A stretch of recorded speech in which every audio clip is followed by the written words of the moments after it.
February 5th marks the 35th anniversary of one of the most memorable angles in wrestling history. An angle that had Hulk Hogan seeing double. There's two of them! Yes, the famous twin referee angle with brothers Earl and Dave Hebner that took place on the inaugural episode of Main Event, with Andre the Giant pinning WWF champion Hulk Hogan. It would also mark Earl Hebner's WWF debut.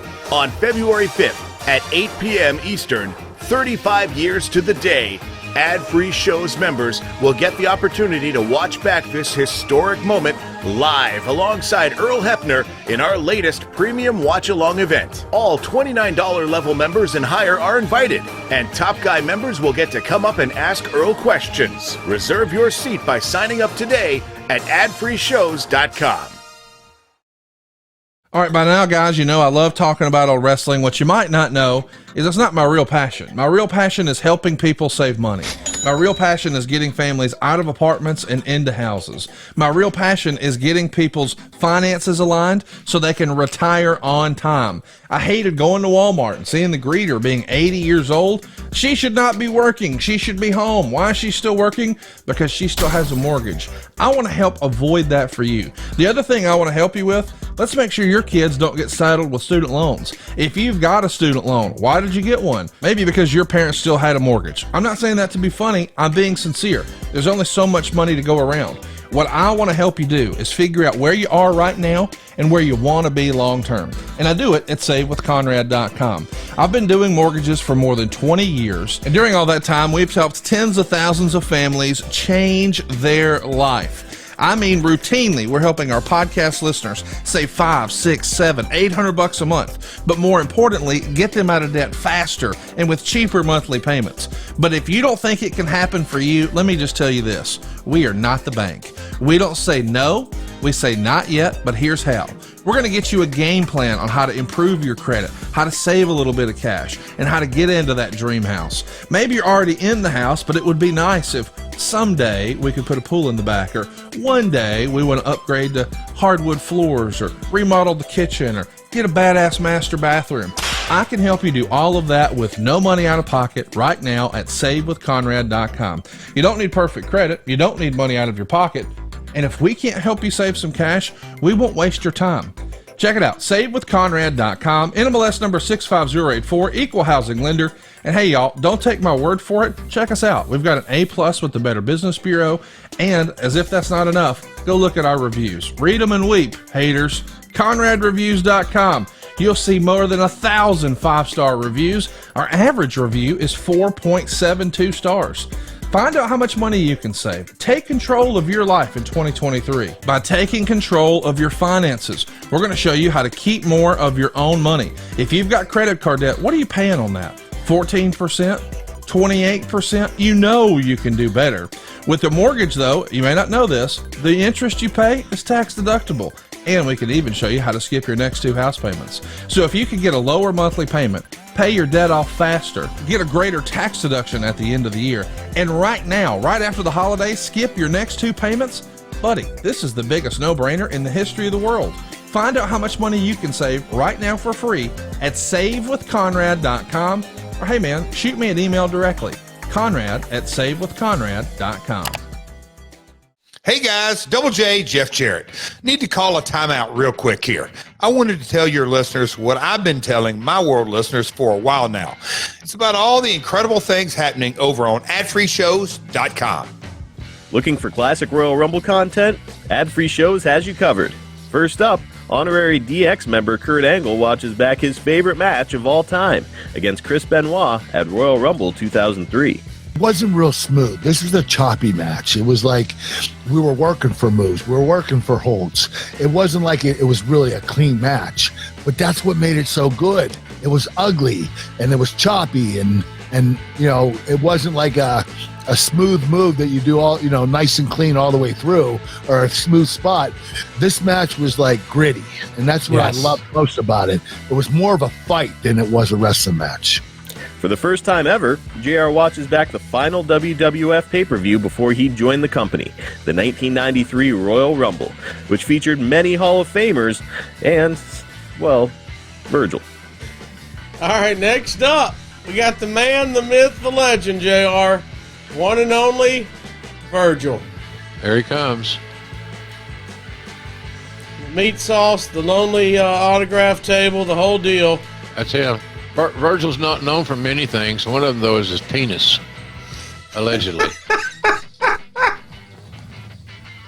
I don't think it's going to be this Royal Rumble experience, but I could be wrong. If you're looking for interactive experiences, Ad-Free Shows members joined Hacksaw Jim Duggan live, 35 years to the day of his historic win at the very first Royal Rumble. In wrestling, as going way back as a kid, I live in upstate New York, up by Vermont. My dad would bring me and my sisters in Madison Square Garden to watch the circus. So to only imagine, bring my dad, who was my best man, to pull up in front of Madison Square Garden and see Hacksaw Duggan versus Andre the Giant.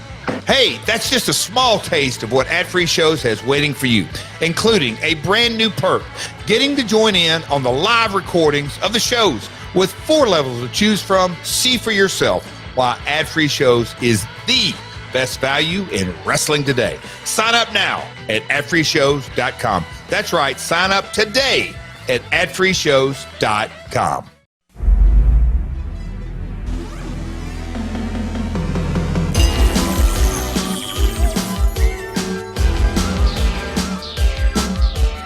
The recognized symbol of excellence in sports entertainment.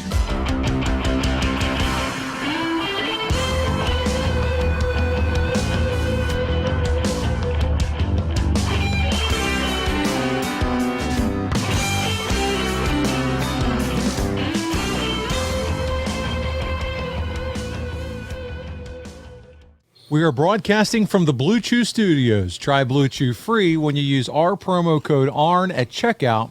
Just pay $5 shipping. Hello and welcome to ARN. This is Paul Bromwell, and today I'm joined by the Hall of Famer, the founder of the Four Horsemen, the creator of that spine buster, and the man who did the honors at Super Bowl for his best friend, Bobby Eaton. He's the enforcer. He's AA. He's Arn Anderson. Arn, how are you this week? I'm very good. Very busy. Things are picking up. February is going to be a big month. You're just getting back from San Antonio last weekend, right? WrestleCon, how was that? It was the first out of its kind. The guys that put that thing together and, kind of paralleling the other big show that was in town, the Royal Rumble, and gave some fans another option of wrestlers and wrestling and things they can enjoy. It was a very, very good day. Saturday was an awesome day. Man, that's awesome. I saw some guys from Ad-Free Shows there. My buddy John Hickson and his boys, they all got a picture with you. Coach was there and some other guys. Always good to see Arn Anderson out and about signing autographs and taking pictures. And I would encourage you, if you're a listener of the show, take advantage of these opportunities. Arn loves to interact with his fans, don't you? Absolutely. And, you get a few minutes to just, there's always something that they want to share, the fans, and there's, I want to share with them the reason I've never done any of these, and just so they understand. And I'm glad to be getting caught up here. It was some people from all over the place. It was a good day.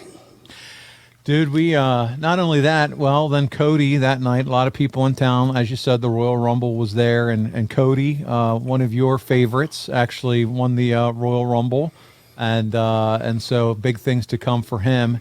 And then on Sunday, for all of us sports and wrestling fans, it was a big weekend, dude. We had the Royal Rumble, and then Sunday we had the AFC and NFC championship games. Did you get to check out the games and see some of that? I did. I saw most of it. Of the available matchups, I think we probably got the most exciting one coming up, I would say. Since it's not the Panthers, I guess I'm going to go ahead and just sit back and watch the game and just hope it's a high-scoring affair. That's all I hope for. Just hope for an entertaining game. That's it. Yeah.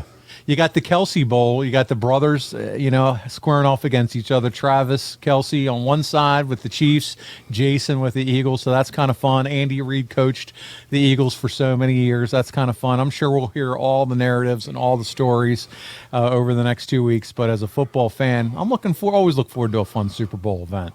Yeah, I love Super Bowl. I love sports. Mostly I love football. And this one's shaping up. It's got the potential to be a hell of a game. There you go. Well, listen, last week we took a break from our month-to-month coverage for Ask Arn Almost Anything. And, buddy, as we've discussed before here on the show, we're going to do them every single month. So if we didn't get to your question, no worries. Don't worry about it. I promise we're going to get to your question. But we want you to make sure you're following us on social media and that you do Ask Arn Anything. Twitter is the best spot. I'm not going to lie. That's the best place to submit your questions. Use that hashtag Ask Arn. We have Marcus, who is a longtime friend of ours, Arn, runs the social media. He goes out and grabs all those questions.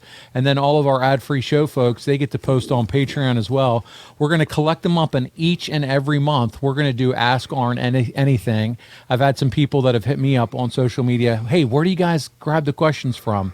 Twitter's a great spot. And then if you're a member on ad-free shows, when we solicit there, you can do it there. But man, Arn, I always have a blast with you doing those Ask Arn Anythings.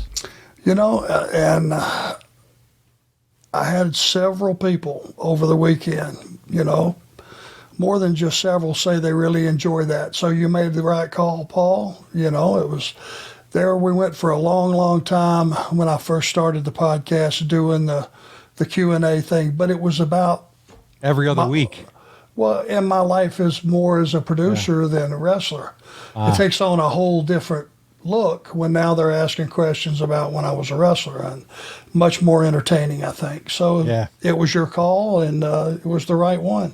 Listen, I have a blast with it, and I think it's a good way for people to get to know you, not only as a wrestler, but as a person and as a husband and as a father, and more of that humanizing you. I think it's a lot of fun. So get on board, submit your questions. Scotty Riggs hit me up, would love to hearing his question that we got in there for the American Mail. So, man, appreciate all of you getting involved. And one more thing before we jump into it, real quick, two things. First of all, I'm starting to see people are getting our Four Horsemen jackets on. So check it out. I saw Anthony Pyers got his, and Brad Stanton got his. Andrew Hermas has his. Guys, make sure you check it out, whether it's, we know it's cold weather and snow right now. Jeff Jewett, all these guys are grabbing their Horseman jackets, and they are telling me, Paul, well worth it. These things are fantastic quality. So I wanted to share that with you, Arn. Yeah, a couple other quick things. As well as that, they're liking the Horseman. They're like the hats were a hit this weekend. Oh, good. I was going to ask you about that. If you wear hats, man, they're really, really, really nice. Well done. So another good job there. Now this airs the show this coming Saturday? This coming Saturday, February. I'm sorry.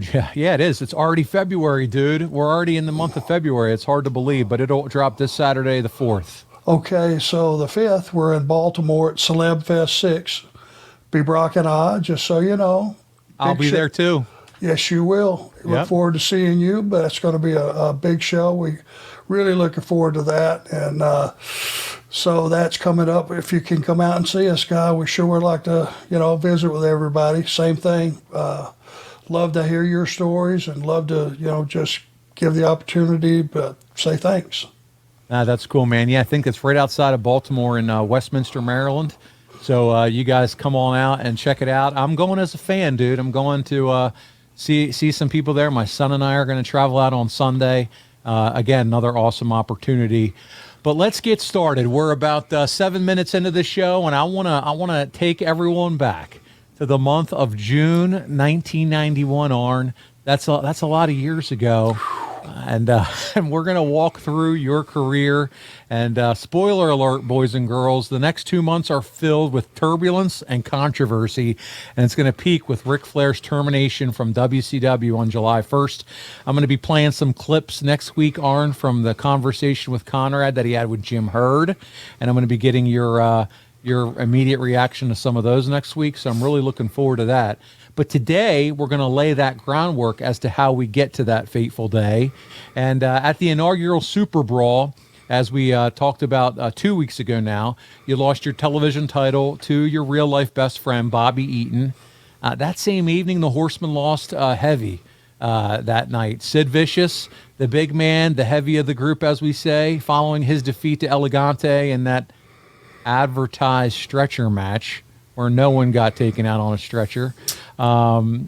A lot of people in attendance, by the way, knew that Sid was leaving for the WWF, and they sang him out of the building. Some of our folks that listen to the show have tweeted and said that they sang the na na na na na na na. Yeah, they sang that night at the show as he left. Yeah. Well, and some of those were well-wishers, like looking forward maybe to him going to another company, and some of them were just saying, beat it. Beat it, pal. Yeah. It could have had a multi-meaning to it, singing him out of the building. Who knows? They sang him out of the building, but for you, Barry, and Ric Flair, this marked the beginning of the end for the group as the promotion started to downplay the importance of the Four Horsemen as a faction, the larger role the group played for WCW. In addition, the booking committee at this time, Arn, they began starting to separate you guys out. You, Barry, and Flair, not having the three of you working exclusively together and intentionally having you in particular, they wanted you to work with some other heels. And sometimes, and we're going to start to talk about it here, the booking got a little bit confusing. And I'm going to touch on an example right off the bat here this week. You tagged with the one-man gang, who we saw attack Elegante at the end of the Super Brawl match with Sid. And you and the one-man gang worked against the Steiner brothers for the tag team championships here in June. And it's in Norfolk, Virginia at the Scope. And on June 6th, you and Gang lost the tag team match when Scott Steiner pinned you. Arn, listen to this crowd. 900 total in Norfolk. And then the following day in Baltimore, a tiny crowd of 1,400 watched you and the one-man gang challenge the Steiners in the main event. And you guys would lose this one, no DQ match, when Scott pinned you again. And after the match, one-man gang and Kevin Sullivan attacked you and left you laying. But don't worry, Arn, because on June 8th in Philadelphia at the Civic Center, 1,000 fans, that's right, 1,000 fans, saw you and the gang tag together in a losing effort to the Steiner brothers. So I have a few questions for you here on this. I laid all that out because, first, what in the world's happening here in WCW where the attendance was so low? I mean, we're talking Philadelphia, we're talking Baltimore. These are strongholds with deep roots for Jim Crockett and WCW. And we were the main event. Yeah, and you're in the main event. One-man gang and myself. Yes. The only thing that I can figure when you come up with that type, there's no history, there's no setup, there's no story, backstory, yeah. Absolutely not. It's like you're just booking names against names, and that will not do it. Without an angle, without a reason to have a match, that just feels like somebody, pin the tail on the donkey, put on the blindfold, throw a dart, whoever it lands on, that's who you book. Because there's no rational reason to come up with that tag match. I don't know how and where and why. And then you got to look at the booking that we just talked about, too, because obviously we know social media didn't exist at the time. The dirt sheets are alive and well at this point. But again, you don't have that instant feedback of shows and what's happening. So I don't understand the benefit of having the gang attack you following the Baltimore show only to team up with you the following day as if it never happened. I mean, I just don't understand the rationale here. I know this is going to sound like a cop-out, but I'm just going to tell you the truth like I always do. Being a loyal soldier, it wouldn't have mattered what they wrote down for me to do. Remember where I just came from. Remember the circumstances which I left. Even though there were some matches that I'm being booked in at this point that make no sense, I was just thankful to be there. I really was, because the less days booked, the schedule not being nearly as long. My job was to show up every day, strap on my boots, and wrestle whoever they wrote my name against. Yeah. And that's the way I looked at the business. Today, if I went to work tomorrow for AEW, whatever they had for me, that's what I would do, and I would make it the best I could. Same thing with what was going on at this time. It wasn't my job to go, hey, wait a minute, this doesn't make sense. People are paying me. It's there every 2 weeks. I'm getting exposure on the strongest television on earth at, TBS. It is what it is. Looking back at it now, Arn, do you have any regrets, or are you still, hey, I'm glad because I had an airtight paycheck. They took care of me, and I'm glad I didn't rock the boat, even if I did have some questions in my mind with the booking. I was going to be there and ride out that 3 years, my friend. That gave, like I said, it gives you a peace of mind because it was ironclad. There was not a situation where they went, well, hey, we didn't send you a check this week because you didn't work for the past 14 days. Nothing like that ever happened. It was clockwork. And at that point, I was a point in my career. I had already had one scare with my neck. I knew that I wasn't, 25 again. It was just one of those situations that just accept what they deal you, the cards they deal you. There was two companies at that time to make a good living for your family, and that was one of them. And I just left the other one, so do the math. It's interesting because that's a very similar perspective that Tony Schiavone gives as well. He was up north for about a year, in 1989 in WWF, and when he came back, it was that good soldier mentality. I'm going to be a good soldier. I just did what they needed me to do. And I don't want to say a yes man, but it was similar to, if this is the direction that we're going to go, then I'm going to be on board and I'm going to do my job and do what they ask of me. And so it's interesting to hear there was a lot of folks at this time in WCW that kind of had that mentality. Yeah, it's the only one to have. Yeah. Otherwise, what are you, the squeaky wheel? And then what? Risk that money and risk that? No. Nope.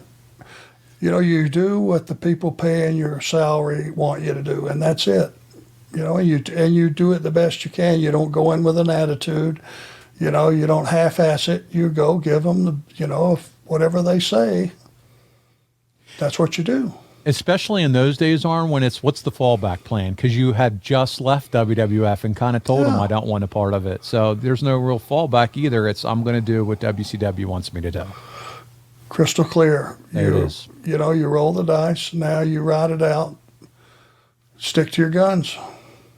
Arn, the next thing I do want to bring up, though, is a little bit more about the one-man gang, because it feels like he's kind of being inserted into that Sid spot, if you will.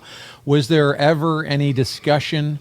Obviously, we're going to talk about the unraveling of the Horsemen. Was there any discussion that you can recall about potentially bringing the one-man gang in as a horseman, being that heavy, or no? No. There was only a few guys that would have fit in that situation and made it better than what it was. There were, just to put a name in there, and I'm sure there was no mention on commentary about Horsemen anything during that match. It was just me and gang. It was just a random booking, and Horsemen had nothing to do with it. Was not even on the radar at that point. So I know you love what if scenarios. What if they would have come to you and said, "Hey, one man gang, Horsemen"? What were your thoughts been on that? Well, if I saw that it was a statement and not a question, I'd have said, You would have said, sure. Let's roll with it. Yeah. Do the best we can. What if it was a question? Nope. Yeah. He doesn't fit. It's one of those things. Gang 6'9", 400 pounds, whatever he is. His job is not going to be in his mind every day like mine was, to go and get the guy over that I'm working with and get the match over. He's going to be more concerned with getting himself over. Guys that size have to be very, very careful, Paul, what they do in the ring. If they go out and bounce around like your 6 foot, 250 pound guy, then guess what? That's who they are. They have to take care of themselves when they're huge. And Gang could move, Gang could work. He had a good psychology. He was a guy that was enormous, and he had to work like that because you don't get a second chance of being a giant. Once you go out and wrestle like a regular wrestler, the next day, guess what? That's who you are. Well, Arn, our first question comes to us this week from Bryant Haremza. And as we mentioned last week, he's trying to compete with the First Lady and the research guy for your love and admiration. I love it. He's the one who has the book, and he's going back through, and he's doing his research, and he's doing his homework on WCW through the years, and he has a lot of great questions. And he wants to know if you have any memories from teaming with the one-man gang at this time, and any fun stories involving Big George. You know, I don't know if it's just the state of mind and what I can remember and recall these days. I don't know if it was a question of at that time, when the match was over, I just kind of intentionally wiped it out of my mind.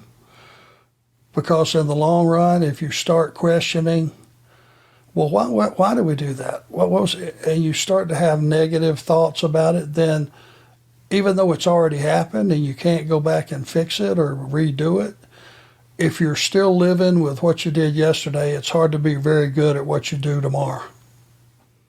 You just can't dwell on it. You really can't. The one thing I would say about gang, and I don't remember, this has been maybe in the last 10 years, and we were at a signing somewhere. And I just remember Baton Rouge is where he lives, and we were signing somewhere, and he still had on that, he's such a personable guy. If you've ever met him in person, he's really a great guy. And we're talking, and we're going about, it was one of those deals where the weather was really bad, and there was flooding in Baton Rouge. And he comes over, and I go, to say hello and all that. And I go, how you doing, gang? He go, well, I guess I'm okay. I could be better. I said, well, what's going on? He said, well, right now my house is flooding, Baton Rouge. So I said, well, man, get on a plane home. He says, no, there's nothing I can do there. I'm obligated to be here. So that's pretty stout, his obligation to the fans for that signing on that day. That was his job, and that's where he was. And can you imagine making those phone calls at home, and the wife's going, hey, the water's coming up. It's unbelievable. And that's the kind of pro that the guy was. And I don't remember the exact year that was, but I went, damn, man, that's a pro. That's a professional. It sounds like overall just a great guy and great dude. I've seen him out on the circuit as far as signing and meet and greets. And I remember him from UWF, man, the old 747 and his battles with Hacksaw Jim Duggan. And then Akeem, obviously, in the WWF at the time. So it's good stuff. And now here he is working with you, back to being one-man gang again. Arn, Bryant continues on with another question. He said, based on the way you were being booked in May as more of a solo act, and now here you are working with both Gang and Terry Taylor instead of just Barry or Rick, was there any indication to you from anyone in power that the company wanted to move away from the Horsemen? What memories do you have of the decision making to slow down showcasing the Horsemen as a faction? That never was a conversation. You just saw it happening before your eyes. Okay. I mean, I never questioned the guys in the booking office. I never said, to me, and I've always said this, I didn't know you could say no, and I knew you could, but I never said why. It's like, whatever you got for me, that's what I'm going to do, and that's it. Because once you start asking why and questioning them, it depends on who's sitting in the seat at the time, but that could be very easily construed as bad attitude. Even though it's just a simple question, like, okay, why are we doing this? That's really, you don't say it doesn't make sense, because now you're downgrading. You're a squeaky wheel, and you don't want that reputation. The guy that wrote it down. That's right. They take it personally. If you go, doesn't make a lot of sense, well, that's a big time insult to the guy that wrote that down. So other than go that route, I just took what they, gave me, and man, I went out and did my thing. Went with the flow. You went with the flow. That's it. Yeah. Well, we're going to move on from some of the politics and booking decisions and talk about something every wrestling fan listening to this podcast can appreciate, and that's a television title, buddy. Because following your loss to Bobby at Super Brawl, you tried to recapture your title from him on June 8th, 1991.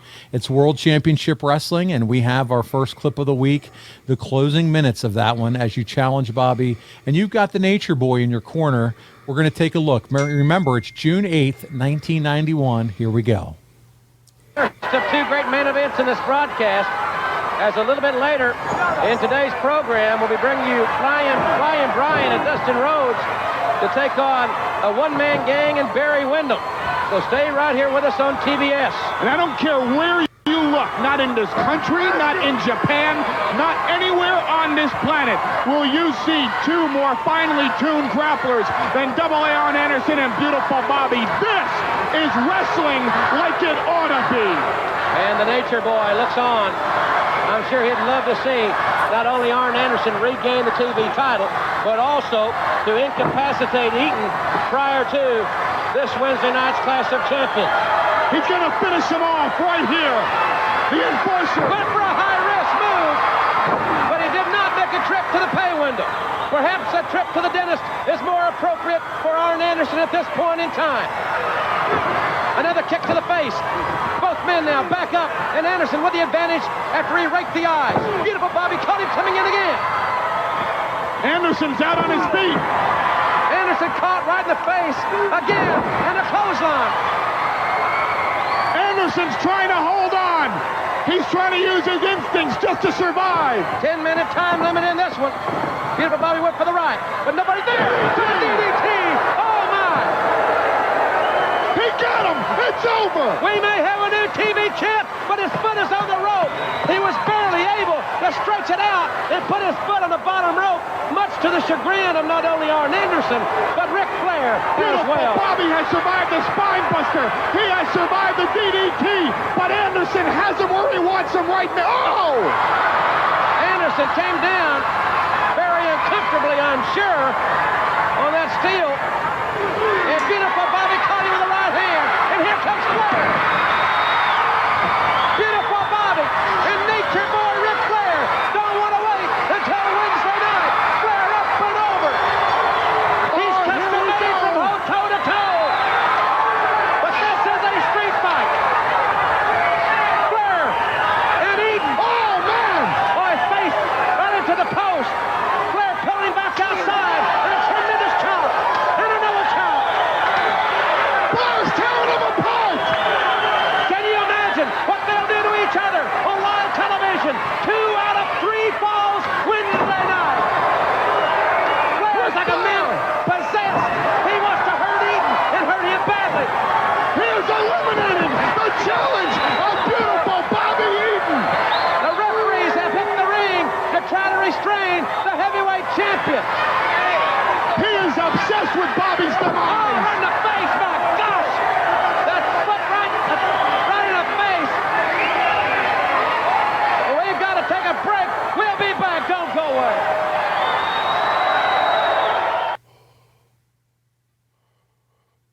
Arn, you wouldn't win this one, but man, that push is on with Bobby. Now they're elevating him to a 2 out of 3 falls match with Flair at Clash 15. You got to appreciate the aggression. I just saw out of Flair. That's about as aggressive as you can bet, brother. If it made you want to see that match, that would do it. Bobby sold his ass off, and Rick kicked the shit out of him. He did, man. That's about as aggressive as I've ever seen Rick. And you got to love it, too. I mean, like I said, you're very close with Bobby. He's getting a really nice push here to be elevated not only as a television champion, now he's going to go 2 out of 3 falls with the Nature Boy Ric Flair. At this point in your career and in your life, Arn, you're best friends with both these guys. I mean, you got to be excited for Bobby as his friend, and then also, realizing, Rick, hey, you two get to work together. Do you remember kind of how you felt watching this evolve and them being able to work together on a stage like Clash of the Champions? Yeah, I mean, it was a great vehicle, our match, to lead to Rick's match, and that it's real simple. You got me out of the way, And, once Flair hit the ring, that's your DQ, match is over. But the whole focus moved to Rick and Bobby.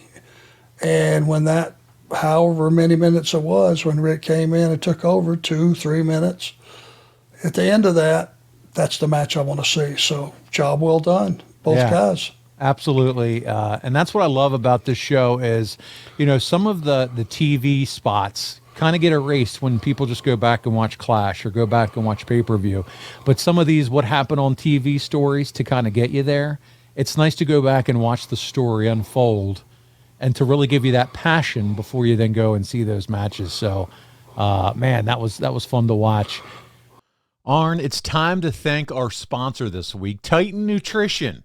They're offering a full line of expertly formulated nutritional products to help you achieve your health and fitness goals. And my goodness, it's the start of 2023, and we need to get moving. We need to work off some of these holiday meals that unfortunately accumulate around our bellies.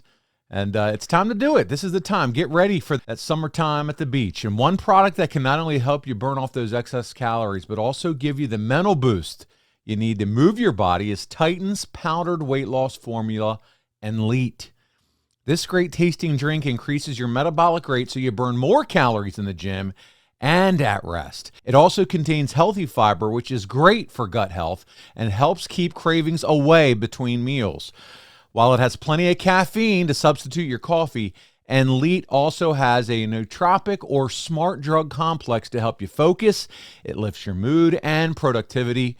Enlite also comes in 6 amazing flavors that can be easily mixed and taken on the go, so it's super simple.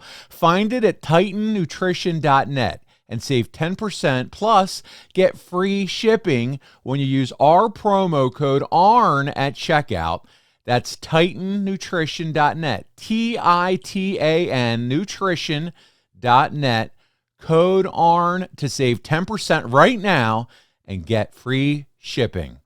Arn, we know that your love for Bobby Eaton runs deep to this day. He was an amazing human being, as you've outlined, as well as a wrestler. And our next topic illustrates the kind of businessman that Bobby Eaton was. Eaton would lose the television title on the June 1st recording of Worldwide to someone who I guess we would say did okay in the business, and someone you know rather well. His name's Stone Cold Steve Austin. We knew him back then as Stunning Steve Austin.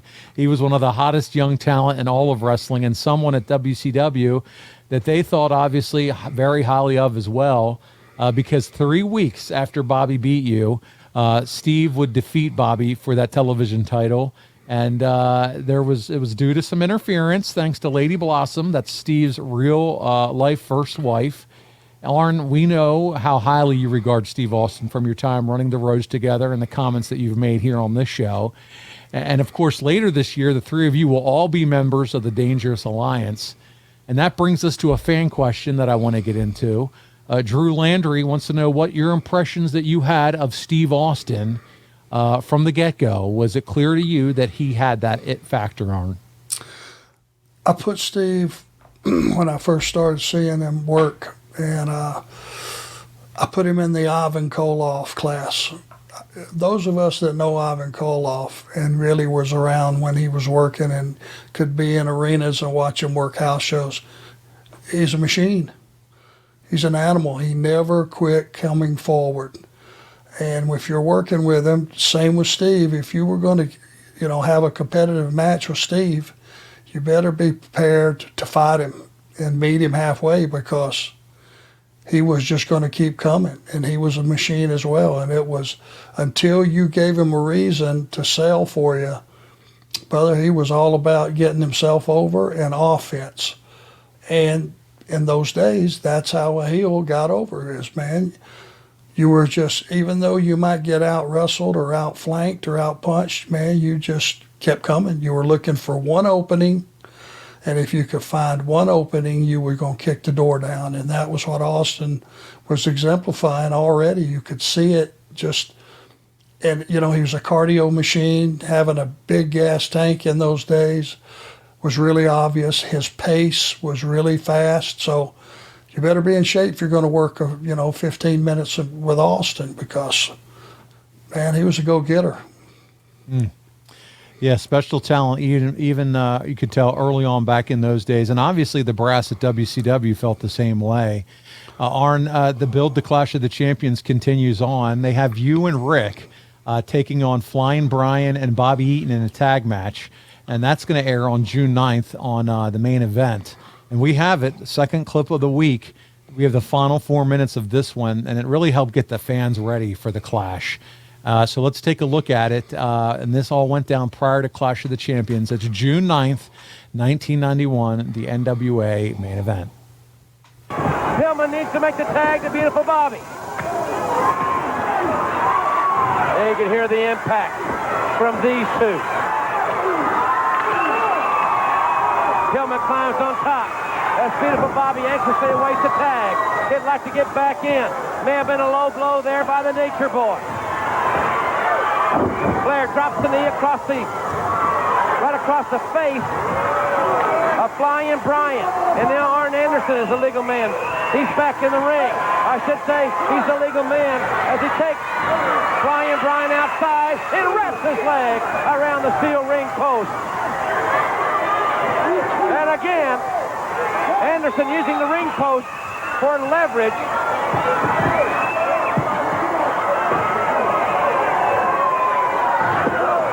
What a night it will be in the magnificent Omni in Atlanta on Sunday, June the 23rd. Get your tickets early for that one. We'll talk more about that big event tonight on AM 750 WSB at 9 o'clock. Of course, that's an Eastern time start for the radio broadcast this evening. Flair has made the tag. They're working on the leg of Flying Brian. How will this affect Flying Brian Wednesday night when the stakes are extremely high? The loser of the fall must leave WCW Wednesday night. Pillman to the right.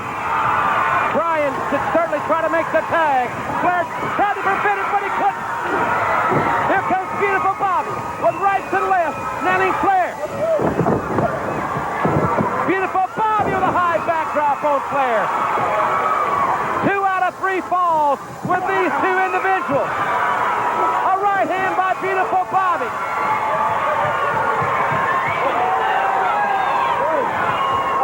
Eaton tosses Flair back inside. Oh, what a chop by Flair. He raked the eyes there, sends Eaton for the ride. But Beautiful Bobby caught him. He got him with a neck breaker. He's going for the cover, but Anderson prevented it. He would have had Flair right there. Pillman back in, nails double A. And Beautiful Bobby and Flair. It's Eaton with the advantage. Beautiful Bobby building some momentum going into Wednesday night. This tremendous crowd really getting into this one. Eaton chases Flair down the aisle. Referee's calling for the bell. I think we got a count out. Fans will be back on TBS. Don't go away.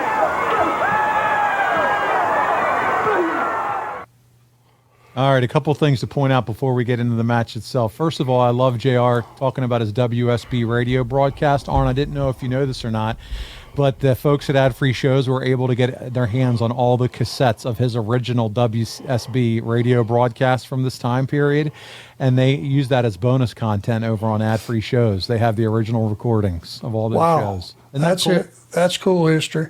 Yeah. So that's all available over there. So it was cool to hear him refer to that. Secondly, referee Bill Alfonso. For those of you that are old ECW fans, Bill Alfonso is your referee in the ring. And so it was kind of cool to see him doing that match. The third thing I want to bring out from that clip is Brian Pillman. Man, we've been seeing him wrestle with you guys on the Horsemen against you since February of 91, and he just felt like the jack of all trades. Wherever they needed to plug him in an angle, whether it's with Elegante, whether it's here with Bobby Eaton, he was immediate babyface and made the match relevant and work, and he was just so good back then. He was the Arn Anderson of the babyface crew.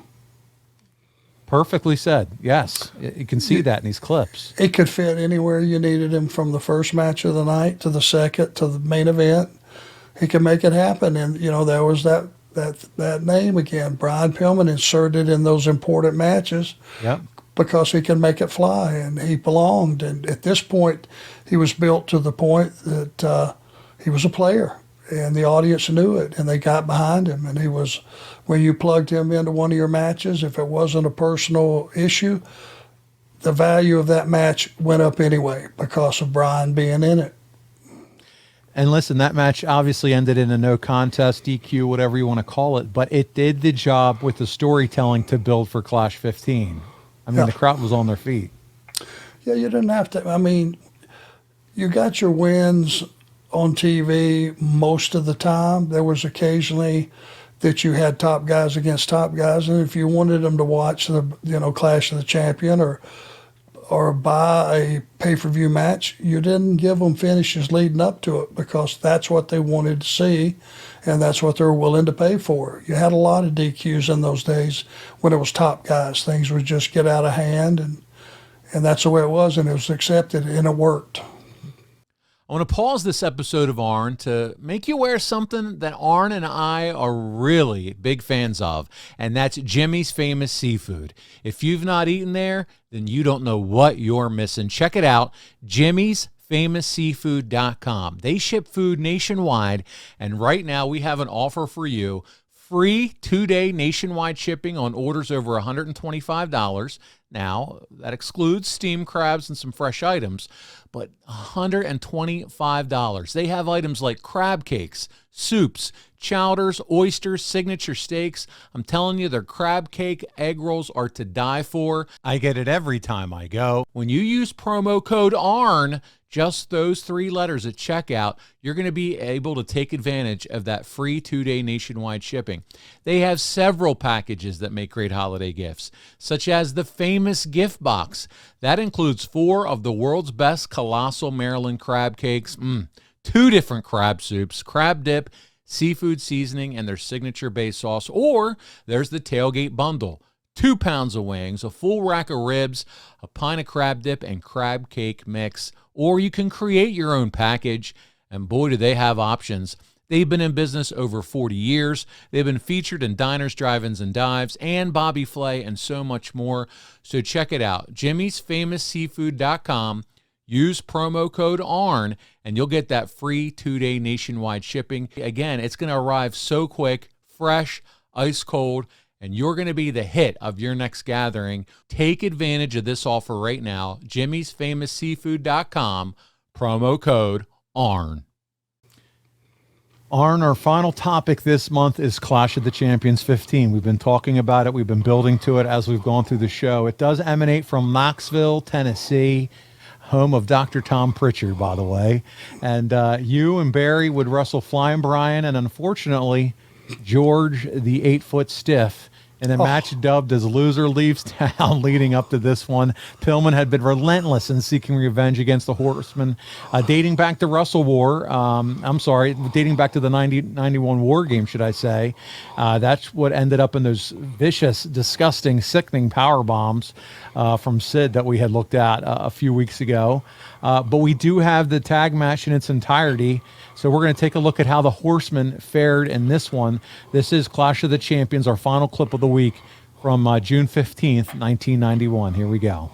You take a look at the former Cincinnati Bengal and the world's largest athletes. And yes, they are risking their careers, the Knoxville note will tell you. But you know, I think they have a very close friendship, and that may propel them to a win. It all started back, you know, in February at Wrestle War when the big guy came and helped Flying Brian out of the War Games.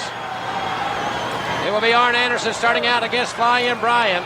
Collar and elbow tie up. Anderson trying to go for the left. Flying Brian catches him with a chop. Those Ric Flair-like chops from Flying Brian are really something else. He's going for the pin early. He's got both arms hooked there. Anderson up. Good veteran move. He got the leg hooked again and not wasting any time going for the pinning predicament. Was not a good strategy move by Arn Anderson to try to duke it out with Flying Brian. As we know, he can hit you and wants to hit you too. What impact here on TBS and WCW. Wyndham missed the lariat. Spinning karate kick by Flying Brian. Trying to pin his arch rival Barry Windham. Windham, the great second-generation wrestler, 278 from Sweetwater, Texas. Oh, what a right hand. Big-time right by Barry Windham, and another one. And Flying Brian at 227 is the smallest man in the match, and there's a modified DDT by Barry Windham. Pillman may be pinned here, and he kicked out, got a shoulder up. Interesting strategy from Flying Brian and from El Gigante to start out with Flying Brian, because that's exactly what Arn and Barry want. They want the smaller of the two men in there to try to do as much damage as possible.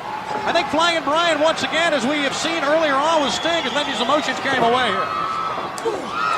Flying Brian caught the knee right to the solar plexus, and Arn Anderson, a real ground specialist, going up to the top rope, and he's drop kick. Oh, Anderson drop kick right off the top. Flying Brian, Air Pillman just flew into Knoxville. Up and over.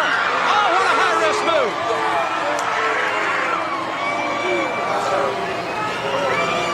Flying Brian wearing those, wrong corner arm. What a huge hand. Completely engulfing the massive neck of Arn Anderson. Anderson almost choked out there. Well, Brian letting his emotions now get with him, and oh, look at this! Flying Brian with a power slam. Well, there's some teamwork here. Up on the giant's shoulders. What a move! Oh, my! He's got him! Oh, and Anderson stopped the count. He had him pinned right there. Pillman had him pinned. What a spectacular move! We were a second away from seeing the end of the career of Barry Windham in World Championship Wrestling. There's a power slam by Flying Brian on Arn Anderson. Referee Randy Anderson, no relation, having trouble keeping him restrained. Windham tripped it. Windham grabbed the ankle of Flying Brian, who was on the top rope. Windham, he kicked him right in the face. Windham just kicked Flying Brian in the face. He's got it. Oh, Pillman's lost it.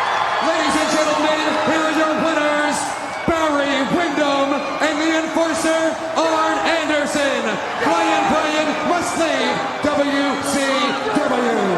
Only moments ago, we thought it was the end for Barry Windham. What a tremendous double team maneuver, and Arn Anderson came right in. Actually, he was into the time, and he saved it. But with the action going on, and this was a mistake for El Gigante to get on the floor, boy, that hit him, didn't it, Jim? Right in the face. Wyndham kicked him right in the face. Flying Brian must leave WCW. Advance here. Flying Brian must leave WCW. We're going to get into that in a second. But, Arn, how come every time we watch these clips together, you're the one who has to sell for El Gigante? I mean, what's up with that? Big George. Yeah, I did my best within reason. There's only so much you can do. I know, there's only so many times that you can have that, crazy-looking face. Yeah, no joke. No joke. It's the main thing that I take away from all this, and there's always Monday morning quarterback. And that's what we do here, yeah. Mistakes made, but the one thing that was not a mistake is one kick from Barry Windham in the face was enough for the fall. And that's the one thing in those days, you either had a finish or you had something that looked 100% devastating, and that looked devastating. And nothing got thrown away. When something looked like it creamed you, it creamed you. The other thing that I noticed, too, is you went to the top rope, Arn. Thought you were going to do a big move from the top, huh? No good can ever come, and I've learned this over 40 years. No good can come from going up top. 50% of the time, something bad's going to happen, and 50-50 odds are not really that great, are they?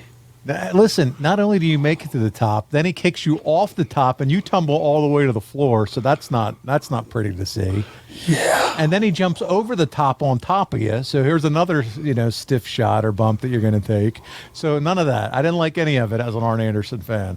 No, and as you know what, I learned again that night, it reinforced ground attack. There you go. Ground attack. Ground and pound. It did look impressive, Pillman coming off the top of El Gigante's shoulders. That looks fun. We finally figured out something he could do. Stand there, and put his hands up. Right. Be the new corner post for guys to jump off of. And he did a great job with that. So this whole match was whoever lost or took the pin, they're done. They have to leave WCW. So I don't know if you remember this or not, Arn, but because of that, that's when we would see the arrival of the yellow dog gimmick that Brian Pillman would come back as, since he had to leave town. Do you remember when he was yellow dog? Do you remember that? I do. What do you make of that creative, Double A? Yellow dog. It was supposed to be cute. It was supposed to be, I don't know what it was supposed to be, but, you could. WWE like, I guess? WWF like? A gimmick, a character? I don't know. Well, yeah, there's been throughout time. I mean, when Dusty put on the mask and Barry put on the a Midnight mask. Rider. Yeah, you knew who it was, but it was like they were baby faces and you gave them a pass on it. It was just one of those things that was, for the times, it was ha-ha, and it was just part of the entertainment portion of wrestling. So there you go. That's how we would see the creation or the evolution of what would become the Yellow Dog. In the main event of the show, though, Ric Flair did defend his world title in a 2 out of 3 falls match against Bobby Eaton. Bobby won the first fall at 9:45 with the Alabama Jam. So he did pin the Nature Boy Ric Flair. Isn't that pretty cool just to know that he was able to defeat Ric? Ric Flair won fall number 2 at 11:42 after Bobby was counted out after he fell off the top rope. And then Flair then again would beat Eaton for fall number 3 by pinning him with the figure 4 leg lock, 17-minute match. But despite the losing effort on him, Bobby proved he could hang with anyone, and he had beat you the previous month, and now he took Ric Flair to the limit. I know Bobby was always labeled a tag guy, but you got to love seeing him in these singles programs, and it proves that the man from Huntsville, Alabama, could hang with the best of the best, didn't it? Well, how many guys, I mean, if you go back and really did some scathing research, how many guys beat Ric Flair right in the middle with their finish? There you go. Exactly. I bet that's a short list. Mm-hmm. I mean, there's some roll-ups and there's some cross-bodies and there's some shenanigans that went on, but to beat him with his finish, 1, 2, 3, not many guys can say that. Nah, man, it's fun, and I'm glad that I got to sit here and the listeners kind of get to hear you talk about Bobby during this period, this singles run that he had here. Television champion, fighting Ric Flair, Clash 15, 2 out of 3 falls, pinning him with the Alabama Jam. So much fun. Lenny Bakken, one of our longtime listeners, fans of the Arn Show. And by the way, if you're looking for financial advice, he can help you there. He writes in and says, do you have any memories, Arn? Now, this one you're really going to have to think about. Do you have any memories, Clash of the Champions, about Salt and Pepper being backstage at this event? Do you remember the music group Salt and Pepper? Yeah. They sang, push it real good. You know that song, right, Arn? Push it real good. You remember that one? Something tells me this is leading to a Blue Chew ad. It isn't, I promise. Weren't they local from Atlanta? Did they? You know what? No. They could have been. You know what? I'd have to do my research and see where they're from, but that doesn't possibly. Matter. I mean, they were. I just remember that they were on the show in some capacity, right? Yeah, they were there. They were hot at the time. Yep, hot group at the time and selling lots of records, Billboard Hot 100. To have them, in any capacity rubbing up against, wrestling and our company was a good rub for both, I would imagine. Yeah, there you go. Well, Lenny, it was a good rub for the company. Arn doesn't have a specific memory of interacting with them. He doesn't remember if they came and asked him for an autograph or a selfie or a picture or anything at that point. I doubt they were there to see me. It would have probably been more along the Luger, Sting, Steiners. They weren't trying. You would have been on the list, but it would have been down maybe a few names, is what you're saying. Way down like right before Elegante, though. It better be before. It was Arn, then Elegante, then One Man Gang, I think. But then if you're on the outside of the business, you really didn't know the quality of the quantity. Maybe you just saw an 8-foot guy walking around. You don't see that every day. So, yeah, they maybe would have gone after a guy like Elegante. You don't know. Who knows? Hey, fun question, Lenny. Love it. And always enjoy having a good time with Arn here. We got some more fan questions that we're going to hit on before we wrap up this week's show, Arn. And Nick Lenz chimes in. He said, wants to know what your thoughts of Sid leaving WCW for the WWF. Did you think it was a good move for him? And in case you don't remember how Vince debuted Sid, Arn, it was as a special referee for a handicap match for the main event of SummerSlam, where on one side it was General Adnan, Colonel Mustafa, also known as Sheiky Baby, and Sergeant Slaughter taking on the Ultimate Warrior and Hulk Hogan. WWF had played up Sid's trustworthiness in the storyline, and the match ended with Sid doing the right thing and posing with Hogan in the middle of the ring, while Vince fired the Warrior backstage for holding the company up hostage for more money.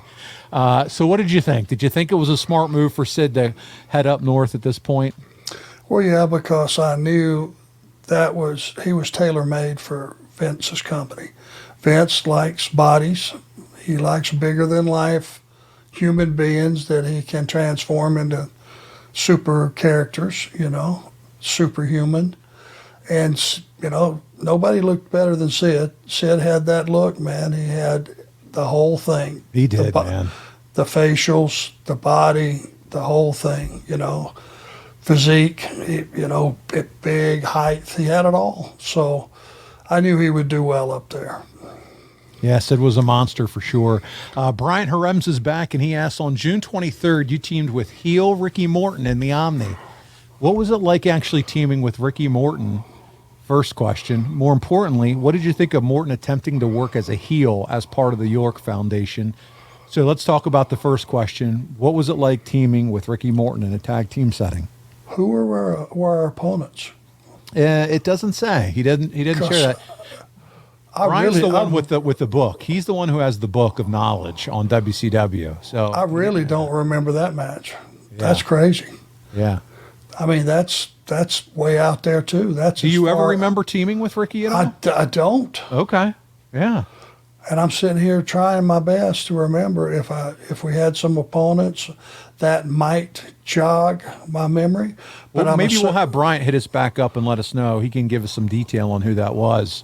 And Ricky was working heel at that time, right? Yeah, he was. The whole York Foundation. Richard Morton with the slicked hair back in a ponytail. Yeah, he was Terry Taylor. And, and Terry Oatright.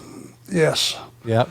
But I would imagine I would have looked at that and went, God, there's something about Ricky Morton being a heel that just doesn't fit, right? It's just wrong. Yeah. It was weird. Did you? And then obviously that answers the second question, because he wants to know what you thought of Morton trying to be a heel with the York Foundation, wearing the suits. Remember that, and the slicked hair? That's not Ricky Morton. I think it was just a company trying to create characters because, we were seeing it done up north, and it was probably we just weren't, as a company, qualified to do it the right way. And to me, it's one thing if you want to evolve someone's character. That was a total 360. You went from rock and roll with the handkerchiefs around the knees and the mullet cut and the ripped shirt to sport coat, tie, hair greased back. It was just so different and was not. How does anybody change? I don't know. Just did not make sense. Didn't work for me, brother. No. And here's the reality, and they had their own reasons for both of them did, but I'll just say this. Dennis Conrad and Bobby Eaton, once they split up, the sum of the parts were a lot better than either one individually. Their success, when Bobby and Dennis split up, I don't think they were ever as good by themselves as they were when they were together with Jimmy. I don't think the Rock and Roll Express, when they split up, and like I said, they did it for their own reasons, and it's none of my business, but they were better as a team than they were individually, especially if you're trying to shove Ricky Morton as a heel. Ricky was a businessman just like myself, just like Bobby, and he wasn't going to say why or no, but I just don't know that putting him in as a heel under any circumstances was the right thing, because people loved Ricky Morton. To this day, they still go out to see Ricky and Robert wrestle. Yeah. It's been, 40 years they've been together. It's an eternity. It's unbelievable. 38, whatever it is. Yeah. It's got to be a record of some sort. And now his son's wrestling. You show up with your son. He shows up with his son. You guys are doing, it's amazing, Arn, the longevity of his career. Yes, it is. It is amazing. That's the word. And they have wrestled, I would say, 3 out of 4 weekends this entire time. Mm. I'm sitting here. What a stud. Oh God, and they do it for the love of the business and the love of the fans and the love of each other. I'm sure. I mean, Ricky and Robert are probably as close to being brothers as you can get. And Ricky's still rocking that same haircut and the same amount of hair he did back in the 80s. And I'm a little bitter about that, Arn. I've kind of got the same hairdo, too. You do. You do. You still have the tuft and the side. I mean, you got it going on. Hey, cool it with the tuft gimmick. I'm just jealous. I can't even grow that. So that's a palmetto bush. I like it. I remember that one, palmetto bush. I got it. All right. It dresses that up a little bit. And they go, what the hell is a palmetto bush? Everybody's throwing it in their Google machine right now. Next question. Scott Golden, last question. Wants to know if you remember any health problems Barry Windham had at this time, as he seemed to gain and lose weight quite frequently. During this time? Yeah, during this era. I would guarantee almost it wasn't health problems. It was just how much did Barry party that week. I got you. Because he could go and go and go. Up at this point in time, I know for sure he was, still had a, great work ethic and just, a big gas tank. So if he put on a few pounds, it was just because he had probably drank 100 mixed drinks that weekend or 3 cases of beer or whatever it was he was drinking. It never affected his work, though. I never saw him when he couldn't just go and go and go. Here's the other thing, too. This is probably the days before, nice, healthy catering at the venue. And so you guys are running on, whatever you can find at the local fast food joints or gas stations or, whatever it could be, too. So it's not like you have the best options at your fingertips running the roads as much as you guys were. Yeah, that's for sure. It was, a much relaxed lifestyle. Let's put it to you that way. There you go. And Barry was the thing is, he was not a gym guy.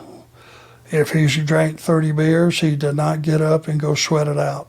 He sweated out at work, and if he didn't wrestle that night and he just maybe had an interview or something, maybe he looked like he was holding a little fluid. There you go. Well, that answers that question, Arn, and I appreciate your time this week. That's going to conclude June of '91. It's pretty apparent at this time the political situation's boiling over. The company's underperforming in some of its best towns, as we talked about at the beginning of the show.